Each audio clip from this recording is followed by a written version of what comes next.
how's the music gonna sound? Probably not great then at that point. Like Yeah. for me, making it is like enjoying what I do every day. Yeah. So it's like I try and cut anything out of my life that's gonna like get in the way of me enjoying music and the way I make it.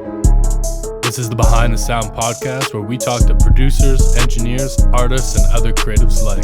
Hosted by Sean Gray and Manik. Yeah, welcome to the podcast, bro. Yeah, thanks for having me, man. Yeah, this is Gravy Mixes, Sean Gray. Yeah, Manik here. And then The 25th hour. A lot of people call me Andrew Gowie. Where does that name come from? 25th hour. Honestly, like when I was younger, I wouldn't sleep at all. I'd just be like up all night making beats, like, you know. And there was that bar like take a cold shower, take another shower on my 25th hour or something, like an old Jay-Z line. And I just felt like I related to that. Like there's never enough time in the day. Yeah. So that's where it started. I figured I kind of guessed that's what it was in a sense. People always say it's like they think that, or they think it's like the Edward Norton movie. Yeah, That's weird. dope. Dope. Yeah. I like that name. That's suiting. Thank Suiting for our industry for sure. Yeah, definitely. Right. Exactly. I feel like producers, it's just common that we just don't sleep. Right. Yeah. I can't do it anymore, man. I was like a night or two ago at a session. We started at like 7, and it was just they're pumping air into the place, so it's like you're in a casino. So I didn't get tired at all, and it's like, damn, it's like 5 a.m. and I'm leaving, and I'm still like, Still feeling still that and jet lagged right now. Yeah. Yeah. Where so this is in France. You had the session. No, here. Oh, okay, weird, Yeah. weird. So tell me, like, France. How come? Is that where you're from, like, originally? Or? No, I'm from here. I'm from Brampton originally. Oh, okay. Damn. Dope. Yeah, but you know, I always wanted to live somewhere else and try it out. I felt like I've done everything I kind of wanted to do, and it's like people always grinding here. It's like, you know, sometimes you go through some shit in life. I'm like, oh, there's like this balance here. It's a different vibe. Let's just see how it is. You know, grow more. Yeah. Yeah. Word. Okay. So how do you like living in France? I love things about it. It's like no matter where you go, nowhere's perfect, right? So it's like you're always gonna have problems. But I'm like, I love it. It's challenging. Like every day, it's like it takes more effort to do so much shit. I'm like, yo, it made me respect like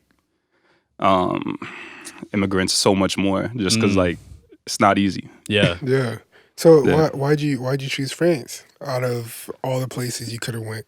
So like I met my wife. I got married like last year, December. Oh, nice. Congrats. Thank you. Congrats, bro. And my wife, I met her in Toronto. She was living here for 5 years. She's originally French. And, you know, she was getting her Canadian citizenship. And I'm like, yeah, let's move to France. Like, fuck it. You know, like, tired of winter, tired of the snow. Yeah. Like, let's like switch it up for a bit, you know? Like, Yeah. That's dope. yeah. Dope. Right. So take me through like your upbringing in Brampton. For like, I mean, this podcast is based in Toronto, but like for people that don't know, tell us about like Brampton. Brampton, one of the, I guess, clowned on a lot, being one of the suburbs outside of Toronto. Yeah. But, you know, a lot of talent has come from the city. Yeah. 100%. Yeah. So I lived there. I lived in Saga for a bit. I lived in Barrie for like a very, very lonely year one time. Word. So Cool. kind of like it's been like all over the place type of thing. Lived in Toronto a bit too, like actually, but I feel that. Dope. So like because obviously you produce now. So when you were growing up, like what were your parents like? What music were you surrounded by? Or like what were you surrounded by in general outside of music? For me, it was like music, video games, sports. Like I was an only child, so I was literally just, you know, if I was interested in something, I spend all my time doing it. So once I got like FL Studio, that's when it took off. But before that, I was in like school band, and I think music was What instrument did you clarinet. play? Clarinet. Word. So that's like where I started. I tried the like school choir for a little, and then I didn't like it. I did school band like next year. I stuck with that until like high school. Then I went to like high school for School of the Arts for visual arts because I was drawing. So it was always just like artsy. such a creative output. You know, it's like it was really easy and music was like the thing that I focused on, that like it got a hold of me. Gotcha. And yeah, just there was always music in my household. Like my mom was playing like such a mix, like Prince to DMX to like Mary J. Blige, Anita Baker, like Christmas jazz albums. Yeah, and then a lot of like soft rock, like old school stuff, Dreams. Feel that. Nice. Yeah. Sick. Who influences you when you're like doing production, and like what got you started into like actually like starting to make beats? It's probably the like most generic stories. Like, oh, I was like, like me and my friends would like be freestyling and doing stuff, and it's like, oh, I wasn't liking the beats I'd find, like ripping them off of LimeWire, and I got FL and I started making beats. They were so trash at first, but I started putting together songs, and that helped with the production and just like doing all that. And I didn't even start incorporating like instruments, even though I started with an instrument instead of production, like till like years later. Right. Was it clarinet? No, just like keys actually, because Oh, okay, I would right. taught myself keys, like guitar, bass, and I wanted to like incorporate that stuff more, like More that like live stuff. more that live stuff. Like was making samples before I knew what like making samples were, because I was just You were sampling. you were just at that making time. music, Yeah. making right? beats. Yeah. Yeah, so I've noticed that in your productions, like there's a lot of like lots of guitar, lots of bass, and it's all live. So that's actually you playing all that. Yeah. Damn, Yeah. bro. Like, Word. and it sounds really good because it's got that human aspect to Yeah. it. So And like I know my shortcomings, so it's like with me, it's like how I mess with the sound. Like that's my strength. So it's like I'm average on guitar. Like I'm shit on guitar. I'm like average on bass, and like I'm okay at keys. I'm pretty good. Like I can play some jazz standards and shit, but it's how I process the after. sound afterwards, Yeah. and that's like Yeah. really where the vibe comes in. And I think that's the case for like most producers, where they get their sound. Like it could be the drums, or it could be how they process the sound. Yeah. So Yeah. and with the drums, that's all sample based. You programming. I love like a mix. Some of my favorite beats like are polar opposites. Like it could be like Future DS2 shit, and then it could be like Kanye Devil in a New Dress. It's like I love mixing hard hitting drums like with like some undertone percussion that sounds like acoustic. You get like Yeah. layers to the shit. Yeah. I want Yeah. it to feel deep. I want it to feel like, okay, this isn't for like a mixtape. This isn't a throwaway. Like this is for like an album, and it's a moment. Right. Right. So I noticed that you worked with Kingsway, and you Yeah. also worked with Splice. How was that whole experience, and how did that come about? Like what led you there? I was making so much shit, and I'm just like, okay, like there's more than just making records. Like let me put out these sounds. Let me give back to the community. Let me like see what people like. And I reached out through a homie of mine, through Squale. He hooked me up with Splice. I connected with them. I sent them some sounds, and they're like, oh, we love this. Like let's do a pack. Nice. So I did that, and it was good. And then after moving to France, I hooked up with my homie like Ill Night, and he's like, yo, this stuff is it's fire. It's better than a lot of stuff we get past. Like you should do something with Kingsway, and then he connected the dots for me. So it was just relationships and Nice. people messing with my sound. Yeah. Do you think you're gonna do more work with those two? Yeah, definitely. Yeah. Yeah, not sure when, but whenever I it's get to coming. it, I've been like focusing on records right now and just creating my own music, like developing my sound. Like sometimes you gotta like just kind of reflect and just create for yourself for a bit. Yeah. And not for like anyone in particular. Yeah. Yeah. You just gotta like, oh, like my sound's going somewhere. Like let me just make a lot of shit right now, Right. without thinking like, okay, this is going there, this is going there. Yeah. I feel that. Okay, so take me to how you connected with Lou Val, because I met you through Lou, Correct. and it's finally nice to like get to meet in person and actually connect. And but yeah, like take me back to how you guys connected, because like you're all over his, like you produced majority of his records, Catalog, so, yeah. like it's like Was Lou- 90% of it. So Was Lou Val your first placement? Not my first, but like up there. Like there's indie stuff, and yeah, like I've done a bunch of random stuff. Like I released like my own independent album as an artist on like indie label in New York, Color Station. Okay. Before that, and then I've done stuff with like Wild, who is a dope band from Toronto. Yeah. I haven't heard your stuff. Is it like R&B or like rap or? It's just mixed up. It's just music. It's like more electronic side, but mixed with like R&B, like some like rap, hip hop elements. Just like blending my different influences. My influences are like pretty widespread. I'd say pretty widespread and like obscure. Like I'm just like looking for inspiring sounds, like regardless of the genre. Yeah. Like I know if your name is on a record, I'm not gonna hear like trap hi-hats on there. Yeah. Like it's gonna be it's gonna be unique, like pretty gritty. Yeah. It's gonna have like that swing to it. Yeah. So and like I really fuck with your sound. So appreciate it, man. Like it takes longer when you're like trying to figure out your own lane, but it's more rewarding because it's like, okay, this is my sound instead of just doing like type beats or something. And that's like that's a hustle too. Yeah. But for me, it's never been a hustle. It's just been an art. Yeah. When it comes to Lou, it feels like you have very well like created his sound, and it's not like a one particular sound because Lou also likes he's all kinds he's of all over the place too, yeah. and like that's why musically we vibe. Like he'll play me some obscure shit, and like I'll be like, oh, have you heard this? Like and just like play some deep cuts for each other and be inspired by different things. But it's like I think we're both great at taking something that's like not mainstream, like something that's more indie, and like making it kind of fit into a pop world where it's like accessible. More modern. Yeah. Where it's more modern. Yeah. So how did you meet Lou?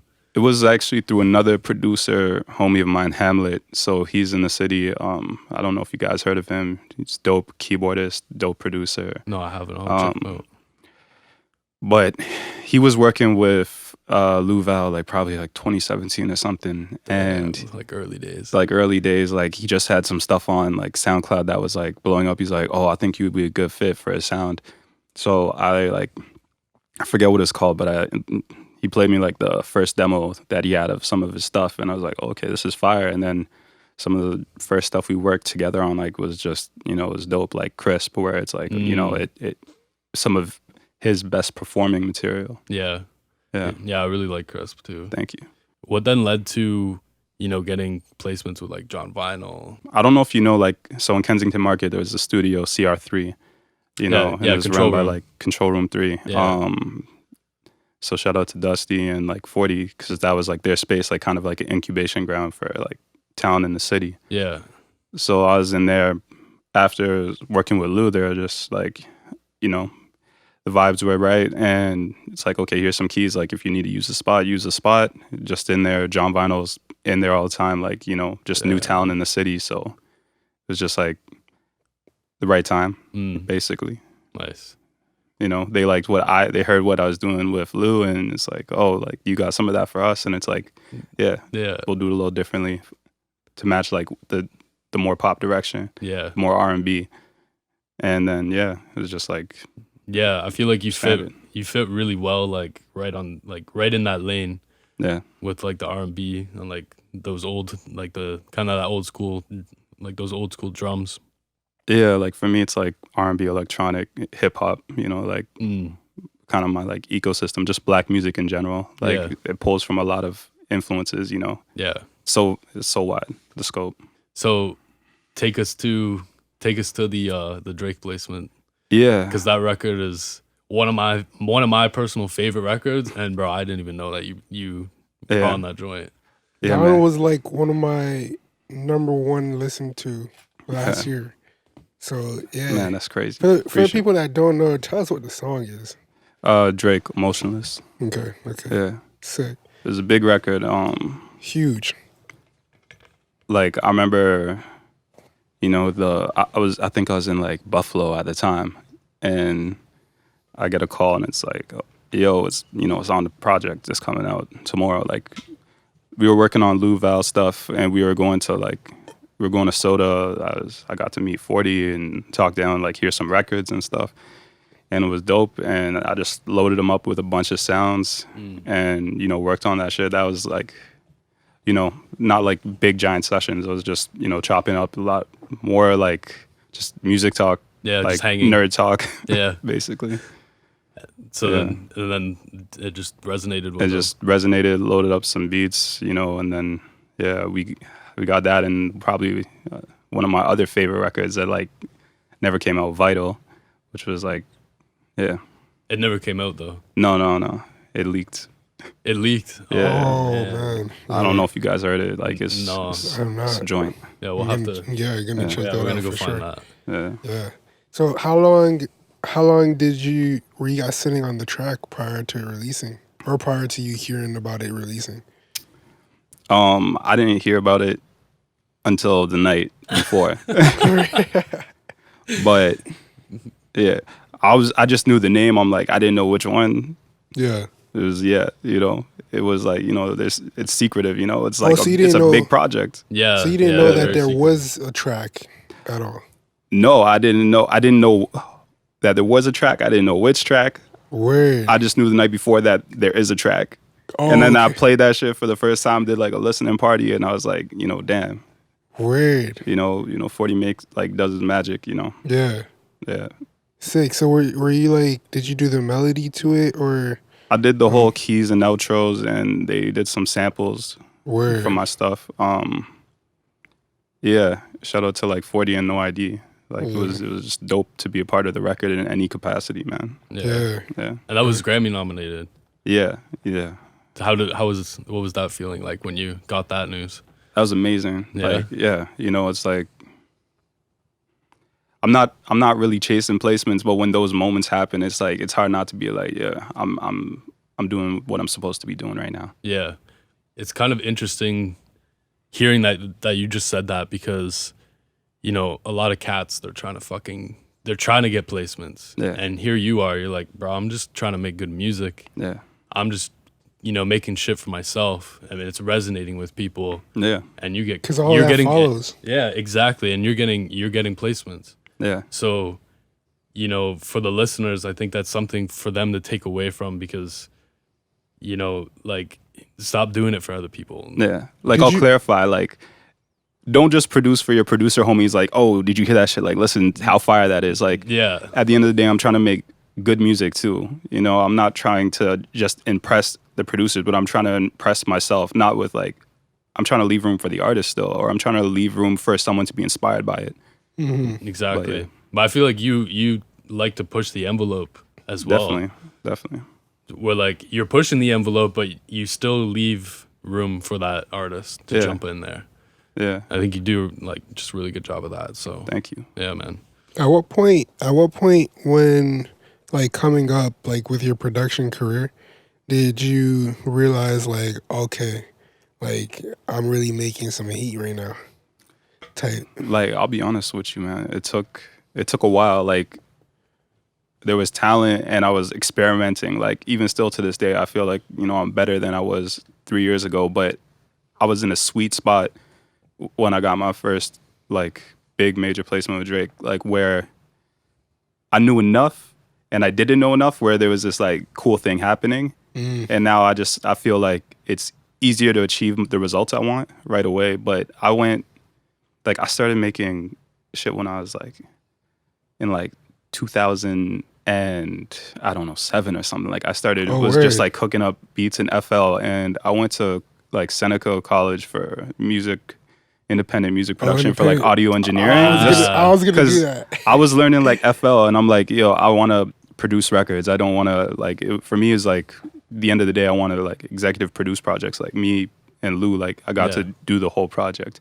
Yeah. You know, super hands on. I'm in the studio. I'm really Yeah. setting up the shit and bringing in some of the producers. Yeah. Like as far as the music was concerned, like, and then he's coming with the pen and like dope ideas and these dope melodies, and it was just like a good relationship musically in that sense. But after school, when I learned Pro Tools, that's when I felt like I was like going into a next mode, as far as a producer, not just like beats, but Because you're fully producing in Pro Tools now, right?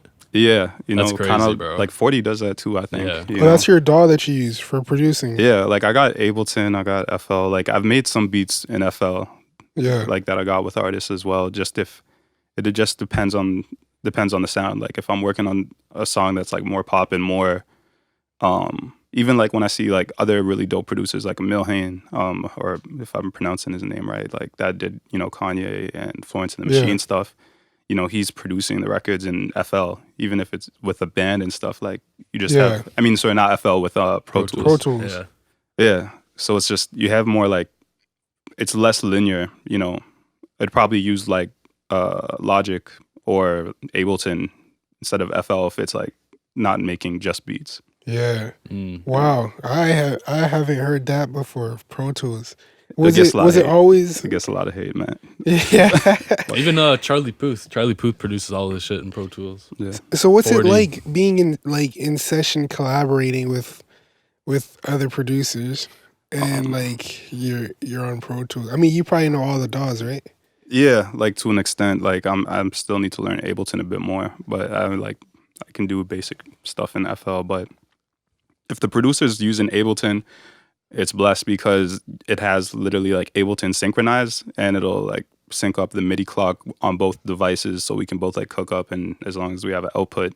Oh, wow. Yeah. But so that's like, I don't know, technology is different these days, so it's easy. Like, and sometimes I'll play some sounds, load up a sample, and we can just like work off one rig. Cause like my ideas. Like it's just kind of like a mediary between me and them, right? Yeah. With the program. So like with the Ableton, it's Ableton Link, right? You can do Ableton Link inside of Pro Tools too, no? Yeah, exactly, right? Yeah, and then it just locks up. So it's like I might be like in Pro Tools doing some like live drums, like chopping them up, and then they might be like doing bass and FL, like doing 808s, and then someone else like can just like plug into a guitar and like have that all coming through the speakers, and you can just like vibe kind of like in a band setting. So all you need is one rig. Yeah. And basically just to be the master clock. Right. But like, yeah, it doesn't matter which one really. How is the workflow when you're working in Pro Tools though? Because like you said, it's non-linear, right? Mm-hmm. So are you taking advantage of like the MIDI when you're doing like drums or something, or are you drag and dropping like samples? I do both. Like it depends on the like style of drums. Like I like, taking like a drum loop and maybe just like chopping hats using those like live hats, and then I'll program like kick, snare, percussion for like, rolls and like other stuff. And I can have it where I'm like fixed on the grid, and I can have it where like it'll transpose everything using elastic audio, and I just can throw that all on. But then in the main mix window, even on your MIDI notes, you can just choose it so you have your MIDI notes like editable on your main mix window as well. Right. Or I can like open up the MIDI editor. But the MIDI's like FL probably has like more options with the MIDI, which is dope, but it's like I have everything I need, and I've always been like, let me like mess up the sound that I'm bringing in the rig, so I'm like using a lot of synthesizers and like live stuff because I want to like process that, get a vibe, and then I might like resample that. Yeah, and you're using like hardware synths for that. Yeah, because I've seen your videos, I've seen your pictures and stuff. So like, where did that passion come from like using hardware synths? And I feel like that has made you not, because you have to understand a little bit of engineering to like route all this shit together. I see you running it through like guitar pedals and all this stuff. So like, so you have had to like learn engineering. So I've learned engineering. I use like, with Lou Val stuff, like before you were working on it, like I was mixing it. Like I mixed, the first projects. Okay, I see. And me like writing before and doing all that stuff, like I'm good with somebody else's voice. Like, I'm like, okay, I want the voice to sound like this, and that's one of the most important things. Yeah. And then, from production, it's like I'm already doing all that stuff. I'm mixing my beats because I'm taking like hardware synths. I'm doing that, and I spent so much time like learning sound design. Like if I hear a sound, I can remake it, and it's not a problem. Like it's a dope skill to have. Like my boys will send me sometimes like, yo, can you make a bass patch like this for me. It's like I can't get the vibe right. It's like easy. So like learning engineering has helped you become a better producer, you'd say? Yeah, for sure. Yeah.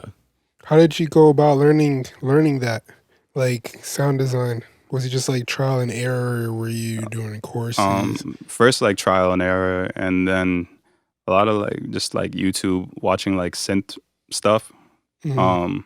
and just reading the manual. Like honestly, I'm a nerd. I'm weird. Like every time I get a new piece of gear, I'm like I read the entire manual. Yo, Like that's I what want she to said know. too. Yeah. Like I want to know. Like I see people going. Like I'll look on like Reddit sometimes or like message forums, and people are like, "Yo, how do you do this?" It's like, "Yo, it's all in the manual." Bro, it's all there. So once you know it's like this parameter does this, and it affects that, and it you understand the principle of it. Like it doesn't matter what piece of gear you're using because the philosophy is the same. I'm very similar that way. Yeah. So I'll read the manual of things. Like even yesterday, I was reading a manual for like one of the hardware compressors we have here. I'm like, what the fuck is the settings for the? Mid-session. I'm like, yeah, mid-session. I'm like, I have the thing open. I'm like, yo, what's the actual attack times? Because there's only 3 settings on it. Anyway, but I find a lot of times when I like get a new plugin or something, I tend to like mess with it first before I read the manual. Because I find there's like a little bit of creative play. Do you also do that? Or do you just like, you get something new and then you're diving into the manual right away? I play with it first, Yeah. and then I read the manual as like I go along. I'm like, oh, how do I do this? Because like I already know the like concept I want to do. Right. So like, let me just skip to this page, look at the index, and Right. do that. And then if I'm like just like chilling, I'll read through it a bit more. Yeah. Did you also do that when you're learning how to produce in Pro Tools and you're like, fuck, how do I do this? Yeah, like a bit. Thankfully, since I went like to school, they taught me A lot. They taught me like how to run Pro Tools, how to do it. I had like assignments and shit Yeah. for the beginning. So, but I learned more since finishing school than I did like for sure. initially, like just by being in sessions. Like the worst thing is to like be in a session with like a bigger artist and it's like, yo, I don't know how to do that right now, Mm. and you're kind of like scrambling, like, and they're just like, you better learn how to do it for next time. Yeah. Yeah, especially if there is a next time. Exactly. Like, Yeah. yeah, if you're a good person, like sometimes there's a next time, Yeah. Has that happened before? Yeah, like I remember I was like at Sota and I was like tracking Majid. Like we were working on some records, just like doing some vibes.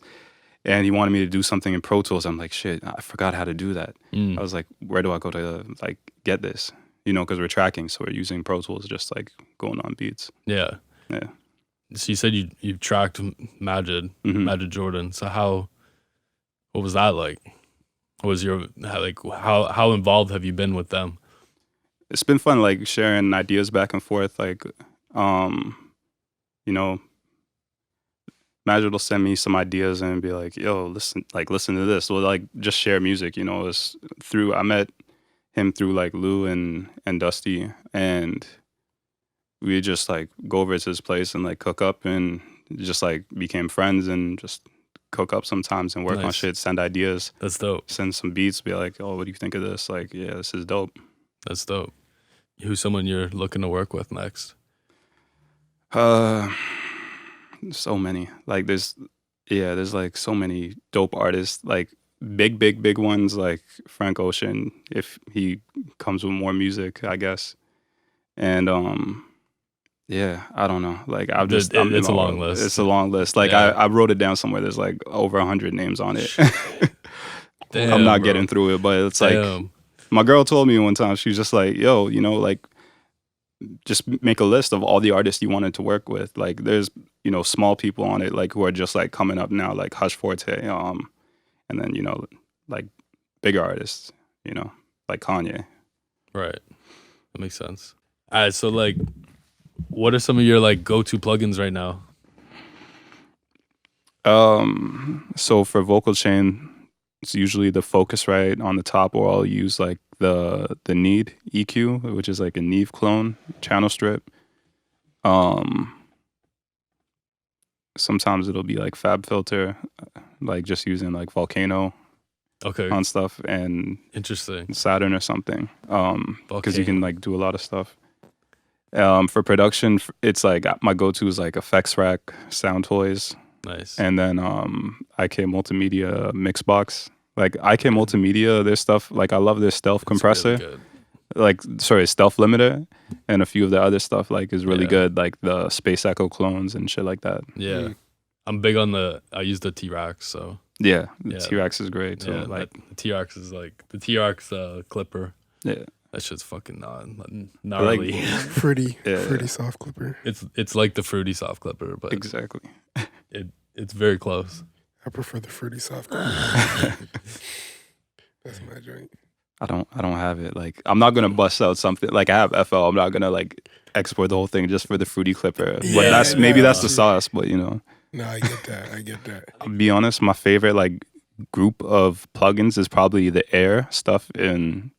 Oh, that stuff in is Pro Tools. so underrated. It's so underrated. Like So I'll just go for underrated. the ensemble. I'll go for the spring reverb because it's like just lo-fi sounding. The and the distortion one is like perfect. Like I'll use the distortion from like for 808s to other shit and just like throw L1 limiter and a little distortion.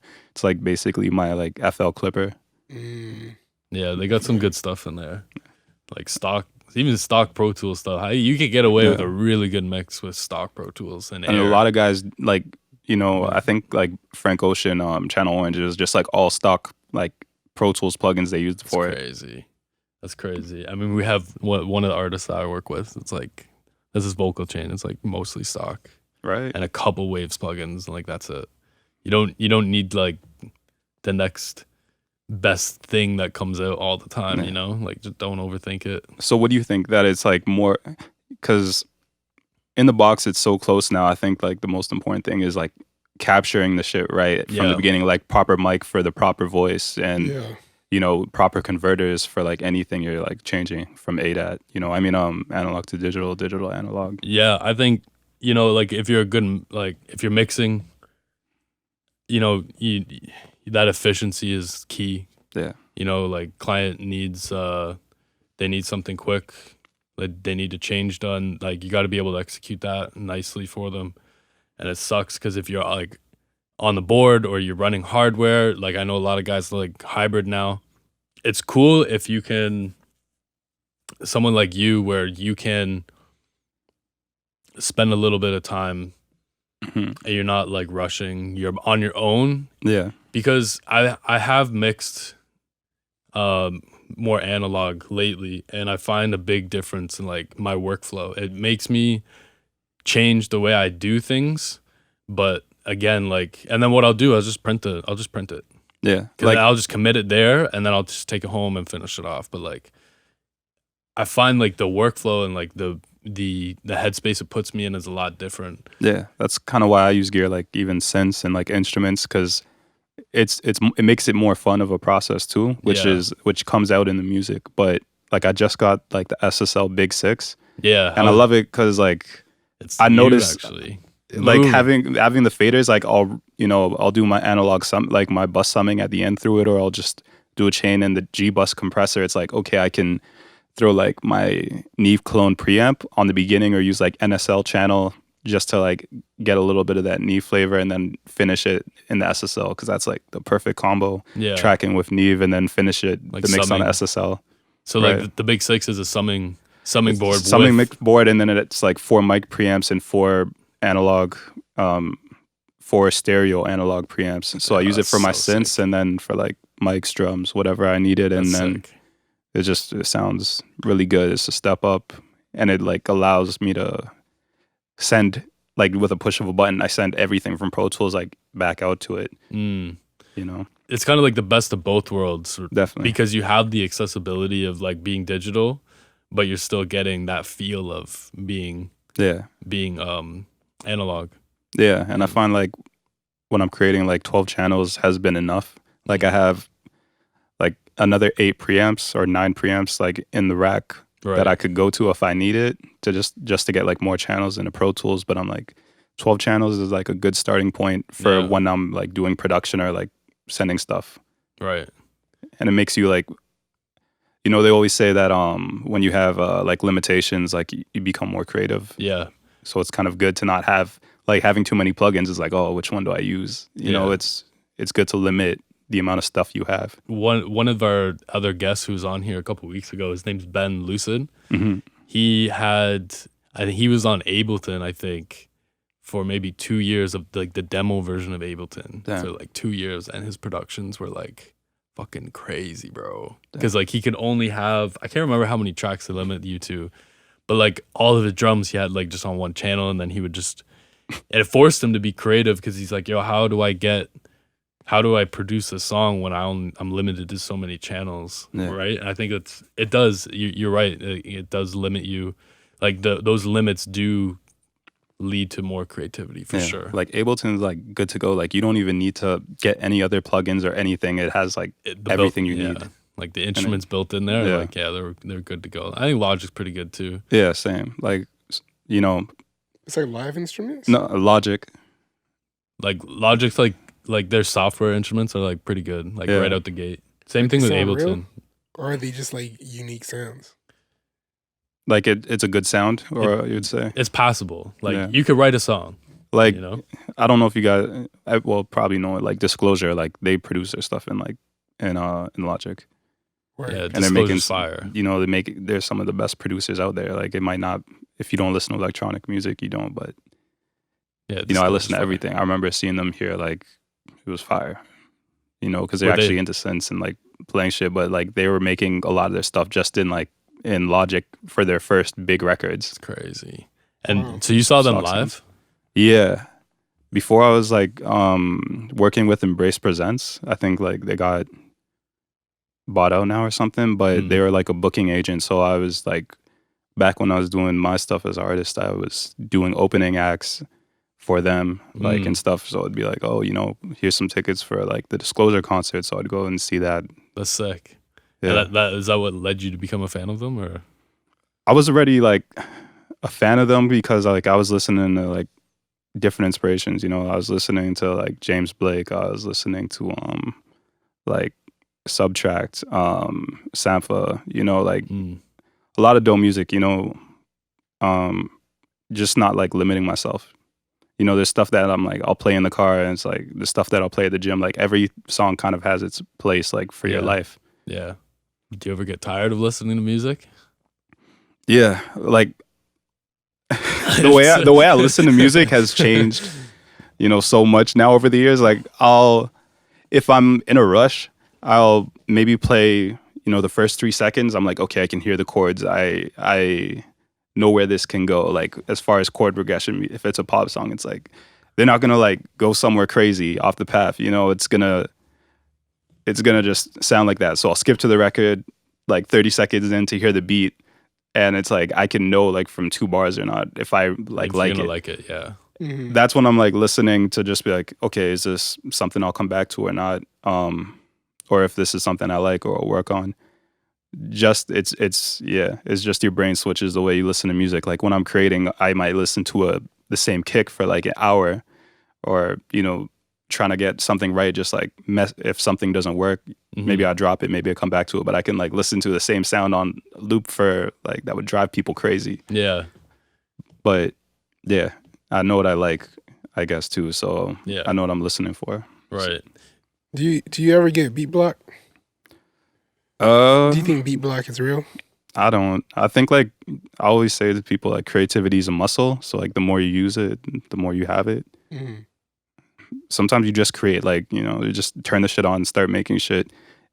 It'll come, or if it doesn't, or listen to music and you'll get inspired. Like, but if you keep creating, it's a lot easier to do it. I try and switch up my studio like every once in a while, just so to change up my flow, just because I'm like, also just like maybe reach for keys and like reach for the same chords. Like if I go and grab guitar, since I'm not that great on it, and I just like make a monophonic line, like single note, I might end up with like a different vibe, with a different feel in a different place. Yeah.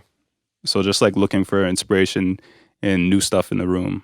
You know, that's kind of my approach. I like that.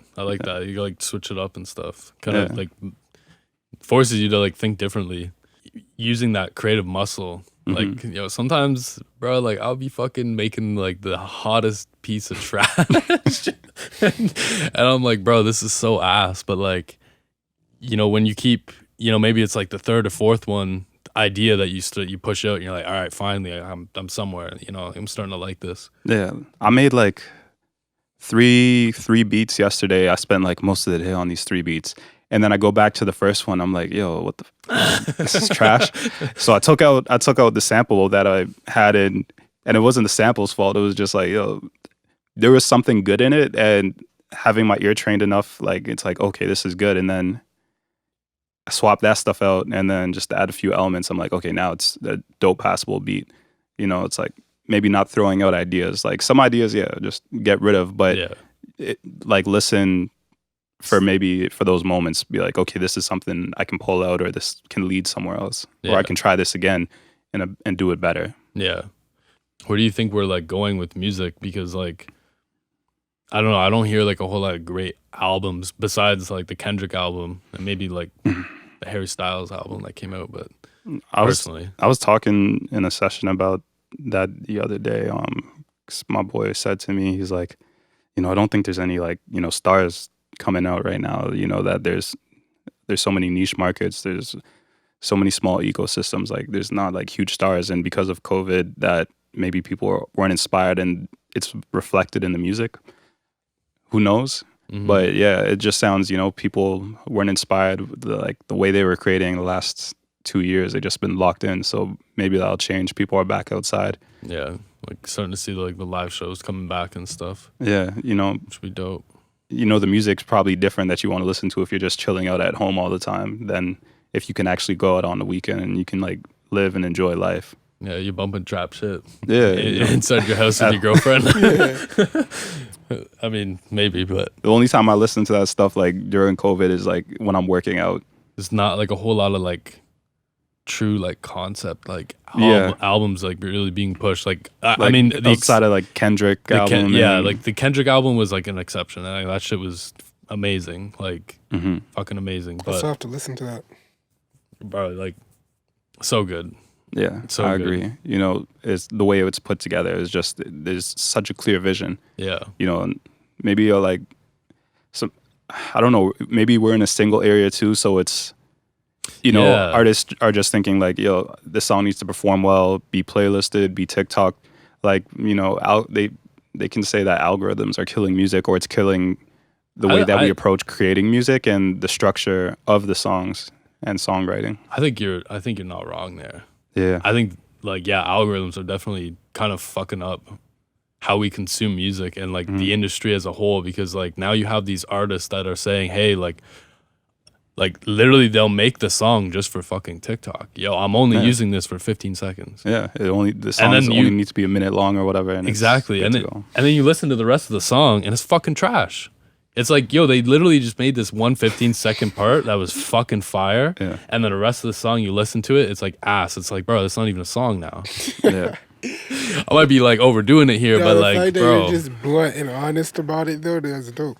Yeah. Like, sorry, but like, y'all gotta stop that shit. Yeah. Like, just make good music that. Did you guys listen to like 21 Savage, Pharrell, Tyler, the Creator, Cash In, Cash Out? Bro, what did you think of it? I actually fuck with that song. I think it's so hard. The videos, it took it to another level. Yeah. But it was different, man. It was different. It was Pharrell being Pharrell, like on the production. And I love hearing like stuff that doesn't sound like every other beat that's come out. Like I'll say even like the Post Malone album, like I was taking it in on the weekend and it was a good vibe. Like there's some stuff on it that's, too like by the numbers and pop.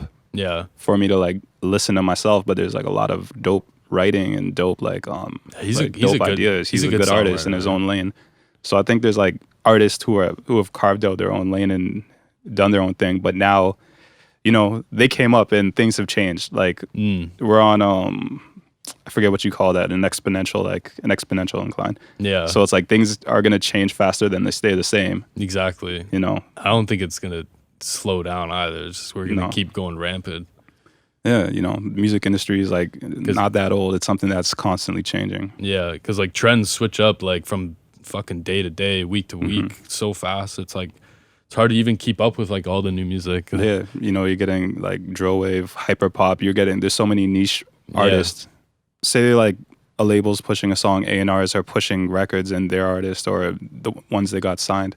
Like, you know, they got an interest in that to do well, and they're going to eat off that as well. So instead of like looking just for the most fire shit, people, you know, are going to back, you know, what's best for the business at the end of the day and their business too. Yeah. So it's like people have to disrupt what's going on in the industry creatively. And like that takes like artist development and like finding dope talent. And I feel like it's happening, but it probably takes a while for those artists to like get recognition, get to the stage that they're supposed to. Like it's a grind, you know. People always think, oh, this kid blew up from like nowhere, but they might have had like 3 albums, 4 albums, or like so many records. And I'm really big on Lil Keed and R.I.P. But like I didn't find out about him until I think it was Long Live Mexico. Yeah. And I went back, and this guy, like you said, it was like 2 or 3 albums before he like really started getting popular. Yeah. And, you know, then he became, you know, a bigger artist. I think it's exactly what you're saying is that it just takes a while to get the ball kind of rolling. Yeah. And for people to like catch on. So like it takes like good artists, and it takes good A&Rs too that are like trying to push like, yo, you know, this is it. This is the next, like, this is the one. This is the next dope thing coming out. Yeah. Instead of like just trying to get like a copycat of another artist because it's like good for the metric. Because like I noticed like going to different countries, you know, like in UK they'll have like a UK Travis Scott. You go to France, they'll have like a UK you know, like because there's a record label, and you know they have their like a different headquarters in each country. It's like, yeah, we gotta like fit to the demographic and have one for our market. Yeah, you know, that's the business of it. But people, you know, there's artists that come along and change the way things are. Like when The Weeknd came out, it was like nothing sounded like that, and no one was releasing like music like that. Just like with, you know, like, oh, just drop it out. Yeah. And see listens. People started doing that afterwards. So it's like Toronto, to me, was the home of like a lot of innovation. Yeah. For artists that changed the game and like came with their own sound. You know, when I heard like Party Next Door for the first time, it was just like it wasn't like anything I heard. You know, it was like probably like how people felt in the '90s, like when New Jack Swing came out, and who knows, or when like electronic music like was developed. You know, it's harder to, you know, recreate in a genre that's already existed and has like a history. Yeah. But I think like most importantly, it's like, you know, to really like get that level of success, like everybody on the team or that's involved, like they just have to be patient. Yeah. Because that's like, yeah, you will have like the one-offs, you know, the outliers that, yeah, like they get the one-hit wonders, or like they just magically blow up somehow. That shit happens, yeah. But like, you know that saying, like, luck is just timing meets preparation. Yeah. Right? I think it's that too, you know? Like you just have to be prepared for when the right time comes. I think that can only be done if you are being patient and true to yourself. I get what you're saying. It's like the longer it takes to kind of like reach that level of success, the longer it'll take to kind of like fall off. Yeah, you know, like you see people like kids on TikTok, not even music related, like blowing up. Yeah, and you're becoming a star at say like 15 or 14 or like who knows what age. And but how many stars are there now? Yeah, there's so many stars or like influences, but just say like you got as big as you could at like, you know, when you're so young. It's like, damn, I might not even want to do this like in a couple years. Like, you know, I'm still figuring out myself or something. And it's the same thing in like music. It's like success is whatever you make it. It's like, say you're just like trying to get a record, get one, and you blow up, and it's like, damn, like I don't enjoy this. Like I don't want to keep making music. And then you're kind of in a situation where you have to, and it's like, how's the music going to sound? Probably not great then at that point. Like for me, making it is like enjoying what I do every day. Yeah. So it's like I try and cut anything out of my life that's going to like get in the way of me enjoying music and the way I make it. So I'm like, it took a while, and I'm trying to get better at saying like no to shit. Yeah. You know, because it's like some things might be cool to work on. It's like, you know what? No, it's not cool to work on. Like, let me just enjoy my life. How do you gauge between those? That's a hard one. First thing is if they're like a good person or like what I think is like a decent person, a decent human being. Yeah. You know, like I want good relationships. I want to be surrounded by like good people. I don't want to, you know, I don't want to be stressed out about like shit that isn't that important. You know. Yeah. At the end of the day, like music's just a reflection of like life. You know, so I want my life to be blessed. I like that. I like that a lot. Yeah, I've definitely like also had that where you're like, oh, like are you doing it for the money or are you doing it because you want to? And I think sometimes it forces people like as a producer, as an engineer, even as an artist, where like, you know, you might be doing compromise, like you're doing gigs, you know, just because hey, like I understand like you might be doing this for a living. Yeah. It's better than the alternative. It's like shit, like, well, if I'm not doing this for a living, it's like, what am I going to be doing? Something that I probably enjoy less. Yeah. So like, yeah, it is a compromise, but like, you know, you do have to learn to like say no. Right? Because like your time's important. So if you are just working on a bunch of projects that aren't really going to go anywhere, you're just going to kind of be stuck at a certain point. Yeah. So at the beginning, maybe it's okay, but then you got to change it up and work smarter, right? That's Yeah, I think when you're like first starting out, you gotta say yes to everything. You gotta get the experience. You gotta say yes. You gotta build relationships. Like even me, like I'm such an introvert. That's something that like I'm not great at. I need mentoring and like in building relationships. Like, yeah, likewise. You know. Yeah, I think we could all benefit from that though. Yeah, you know, like we need more mentors. Like you know, in the game, like yeah, I think like that's why we're like trying to do this podcast. Is because like, you know, we're trying to give back to the community. I remember coming up when I was like, you know, I was like 18, 19 when I first started like really getting into music. There's nothing like this. So like, you know, we're just trying to like spread awareness and spread knowledge and showcase people like you who, you know, you got good credits, you got a great backstory, you have a great mindset, you're just a good, dope person to be around. Appreciate it. And you know, just to like let other people know, like, hey, like you're not alone, you know? Yeah, you know, like sometimes you could be in the middle of nowhere, like a kid from the middle of nowhere. They might not be in the studio. It's like this backroom conversations is like key to, you know, hearing people's stories and being like, oh, there's this option and this. Like, you know, 10 years ago, maybe people didn't talk about this. As a producer, it's like, okay, if I don't have like a big record out, like how would I make a living? Do I go into sync? Do I do stuff for film? It's like you can be a producer and make sounds. You could do splice. You could do sample packs. Like there's a lot more avenues. Yeah, you don't have to get the Drake placement like our man over here. But but like there's you know there's definitely other avenues. Like we have a couple artists that we're planning on bringing on. Like that's one of their main like revenues is like they're getting sync placements on Netflix. So we're trying to get them on here and talk about how that came about for them and you know, so some of my sync placements are just like records that, you know, I didn't even think I'd eat off or whatever. Yeah. You know, generated more than other shit that I thought was like more fire. How did those come about? Did you submit them yourselves? No, I didn't. I'm just the producer. I was just the producer or just the engineer. But if you get your points, you know, you get your points on the record. And it's on it's on the label and they're working with publishers, right? So they're going to submit the song to get sync or whatever, and then you got your points on it, you know, there's a contract, so they got to reach out and you still get your percentage of that sync. So it's just like making sure that like the paperwork's in order, which is, you know, it's hard. Sometimes it can be hard. It can be hard sometimes. What have you guys been listening to recently? Like on the radio or on Spotify, anything? Yo, I'd have to look. Bro, I'm actually just getting into Future's project now. To me, it's like when I heard like Gucci Mane Drop Top WAP, like it's just like a solid, consistent project with like no filler, which I love. You know, I haven't heard that. But like I like Drop Top WAP's fire too. I know it's like old Gucci if you listen to that. Yo, I remember, what was that, 2017? Yeah. It was 2017 Gucci. Bro, that shit was fucking amazing. You're right, there's no fillers on that. Right? On like that album. That's what I love when there's like, you know, there's a lot of bloated projects coming out by like artists. Yeah. So I've been listening to like so much random shit, like old school, new school.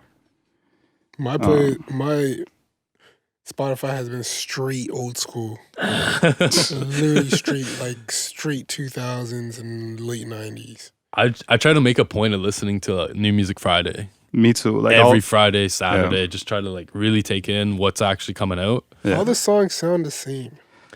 Yeah, but there will be a couple in there. All sound the same. It's but there's one, like, say there's one new song you can add out of that, because there's so much releases these days. Like every Friday there's so much releases now. Yeah. But like you have to like kind of dig through it, because that's when you'll find like the gems, you know? Like I agree with you 100%. Every song I listen through. Every song does sound the same, more or less. And I'm not trying to like disregard anybody or any person's creativity or artistry, but you know, it does sound like a lot of the music is the same, but you'll find one and it will resonate with you. Hear me out. Okay, so like all the songs sound dope. They're good songs. Yeah, they are good songs. You know what I mean? But I just haven't heard, like, because I was listening to New Music Friday like every Friday for a little while, and then I just gave up. But like all the songs sound really good, but I haven't heard that song where it's like, special. I need to repeat. So I've heard a few of those. I've heard a few of those. Yeah, and then I just add them to my like. What's some of those? What's some of those you guys heard recently? Oh, I'll probably like post them to my IG story, like, because I'll hear it for the first time and it'll be like a moment like, yo, this is fresh. Like one that really stands out to me was this artist from Vancouver, Jade Lamac, with Aim to Kill. It's like a pop production. It's more like ambient kind of stuff. And it sounded really fucking dope, and it was different. And like repeat. Bro, I had that shit on fucking repeat, bro. Bro, I listened to that song like 100 times in one night. I need some of that. But like, I find it's good just to listen to that like New Music Friday playlist, whether it's like Apple or Spotify or whatever. Like, consume it, because you start to realize like what the trend is, right? It's true. So like that, being an engineer primarily who's focused on engineering, I'm listening for that. I'm listening for, what is different, what's new, what's making a comeback, that sort of stuff. That's what I'm really looking like kind for. of trend forecasting. Exactly, right? So like, when I'm mixing, now I have to like take in consideration, the shit that we're competing against. So, and I might get there might be like a simple delay throw that I really fuck with, even though if I don't like the song, I'll be like, yo, that delay throw was hard. And I'll like try to remember that, and I'll try to like recreate it or something. I don't know. It's just like my ear likes those things. So I get it. I think it's good to, if you're up and coming, I think it's important to like, what you put in comes out, so it's like it's important to like put in a lot of inspiration. Exactly. Yeah. And there's other playlists too, of course, but like for me, like, what's your go-to playlist?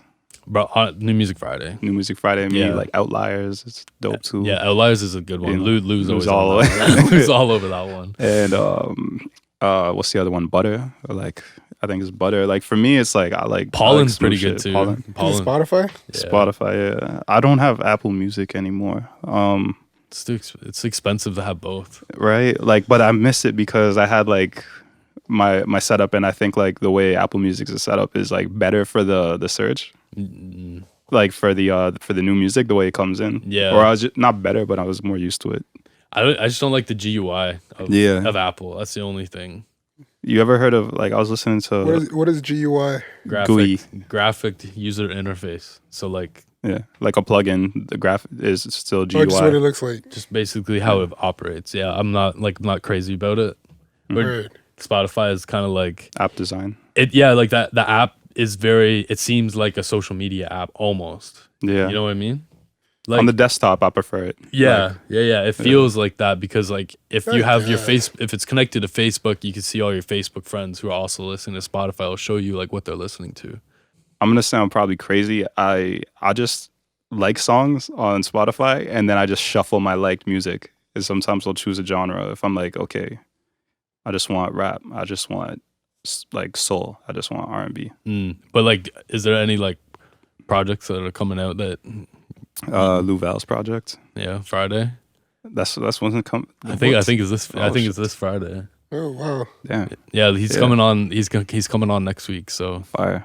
By the time of this recording, I know it's gonna be a little bit later for everybody, but yeah. So like we're gonna have 25th hour. Doing a lot of Lou's production and then following up with Lou himself. So I think that'll be dope. A lot of sounds on the next project. Yeah. Have you heard it? Well, I mixed it. That's true. Wait, yeah, you mixed pretty much. I think it's for like except for like one record. Yeah. The one that you did. The one I mixed. Yeah, and I listened to that one. Yeah, because that record, that was like been sitting like not sitting, but for a while. We started finishing it like working on it 6 months ago. Last time I was in Toronto. Damn. I'll move back here in a couple of years after you know. I think what's Paris like? Bro, it's so convenient. Do you know navigating the industry? Like in Toronto, it's so hard to get around. Everything's like so far still, and like the public transit's trash. Everything's far in Toronto. To me, compared to like Parisian lifestyle, I'm like I walk downstairs for 2 minutes. I'm like, oh, there's my boulangerie, there's my grocery store. It's like all it's all like such walking distance. Yeah. And it's so like dense that it's like everything I need, and you're no more than 5 minutes from any subway stop. Which is like fire. So just getting around the city like is so convenient. What's the food like? And the food the quality, like the food is terrific. The thing I miss is like the diversity of the food. Like I'll go and have like crazy stuff. Like I'll go have some Ethiopian, then Korean, then like some Caribbean, yeah, and like Indian, like, and a lot of times it's like authentic. Yeah, in Toronto, people in France they make it more French because. They might not be into it if it's like the authentic shit and it's like too spicy or like this and that. Yeah. But the food quality like is better. Like when I go to the grocery store, to the market, and I get like food, it's better quality. It feels like. Yeah, I've heard that. The food in the grocery store is like you could probably find that like the really good shit here, but you have to like it's overpriced. It's overpriced compared. It's like super accessible. Yeah, I know. Like I hear a lot of like, the food is a lot cleaner out there in Europe. Yeah, like even the chicken quality is better. Like the meat tastes better. That's why one of the reasons. I'm trying to move there. It's just the quality of life. I'm like, yeah, I'm just trying to live. So what's it like? Because. Are you working with artists out there as well? Yeah, like I had a major French placement with this artist Youssoufa. You can see him on the new I think they did a Rhythm and Flow France. Yeah. So he's on that as maybe a judge or something. I haven't seen. They're still releasing episodes, but yeah. So I did that with tracks in Medellin from Lowood Studios. Dope. And how did that come about? Going there, just some connection from Kingsway Music and just like talking to people and like people hearing my shit and it's like, oh, this is dope, and just getting good like vibes from like meeting when I did some sessions and just meeting people. Like it was a good fit, and then we just ended up. It's like, okay, pull up to the studio, artist is there, play some chords, and we the idea was sparked, and we had this song called Perdi. Yo, quick question. So like. It's you seem to like network a lot. Like how, for like the I don't. but you're making moves. Yeah. So like how, like what would you advise someone? Like what would you suggest to somebody who's trying to network? Like what's a good strategy or tip? Know yourself first and foremost, because then you can look around for like-minded people. That you're gonna vibe with, because. There could be plenty of rooms that like you walk in and you won't form a connection with those people, right? Just because you're yellow and they're blue, right? Like that's probably not a good analogy, but just like musically, like it doesn't work. Like something different. Yeah, like sometimes you could have similar influences and like inspirations as somebody, and you just might not gel musically. Like it is what it is, and. But it's good to just like try and work with new people and like deal with different personalities and do that. But once you know yourself, it's like, it's easier to just be like, to create with other people. Yeah. I think it's when the best music is made is when you are creating with other people. I agree.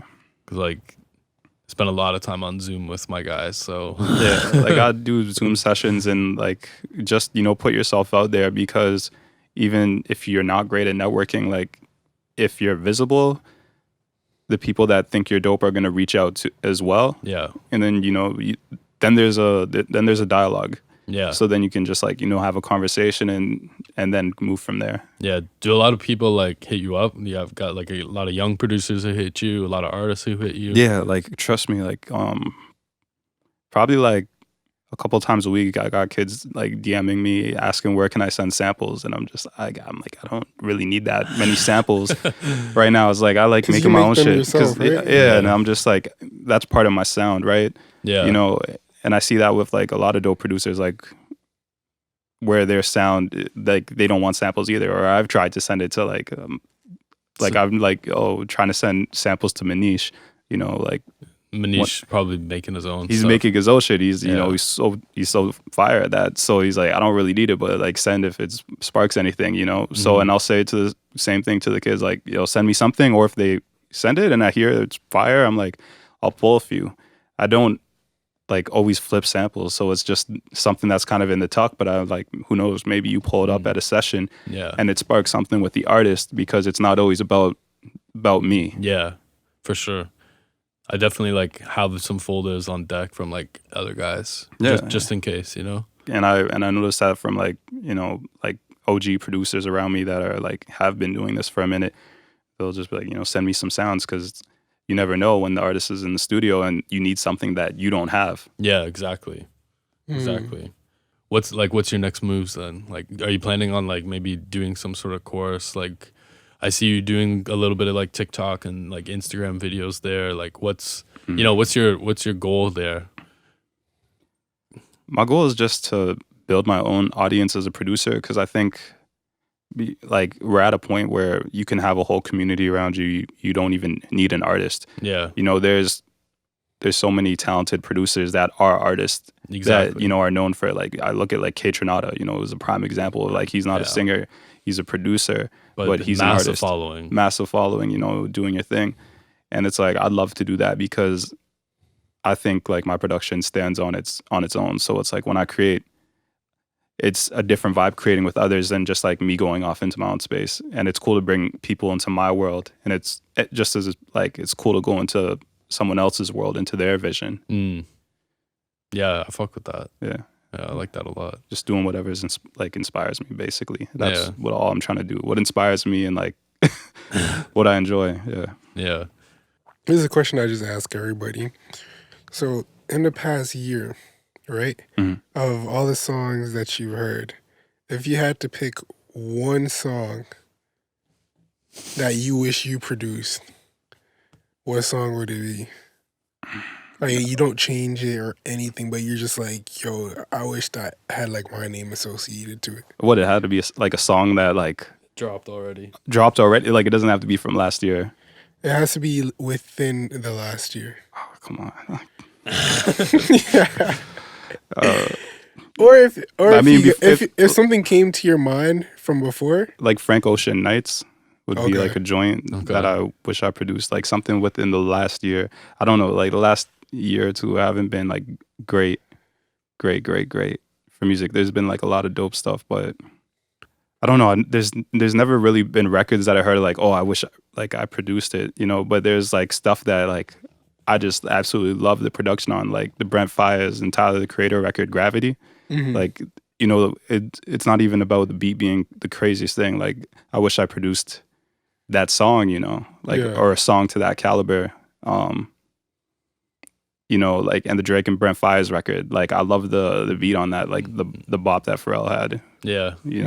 For me, like it's more like producers that inspired me in the last year. So like when I like DJ Dahi, Pharrell, K Tronada, his joint with her was really like dope on the last EP he dropped. Like that's something that I could see myself making and wishing that I made.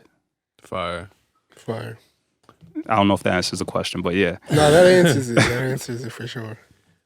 Well, yo, I think we're coming to a close. So where can people find you? Plug yourself. On Instagram as XXVHR. It means the 25th hour. Like someone took the name, so You gotta do what you gotta do. Snake. Oh, that's Roman numerals. Roman numerals, exactly. I'm So it's just now taking that XXV in. 25, then HR. I'm like, it's a substitute. Oh, that's Yeah. hard. That's Yeah. fire. Yeah. Oh, People always think it's Xavier or something. I'm like, no. Weird. And then like where can people find your Splice pack, your sample pack and stuff like that? More about Go who to the 25hr.com. There's links to all that for the packs that I dropped on Splice on Kingsway Music Library. And if you go to my IG, there's a smart link and you can get all of that and kind of see what I'm up to on my website. Okay, sick. Yeah, we'll make sure we get all that up there on our show notes for everybody. Dope. Yeah, dope. And then Mamic, you guys can find me at one Mamic. Yeah, and then Gravy Mixes, Sean Gray at _ Gravy Mixes. Dope. And that's the Behind the Sounds podcast. Thanks for coming on, bro. I appreciate you guys for having me, man. It's been fun. All right, yo. Take care, everybody. All right, take care. The Behind the Sound podcast was recorded at the Orange Lounge Recording Studio located downtown Toronto.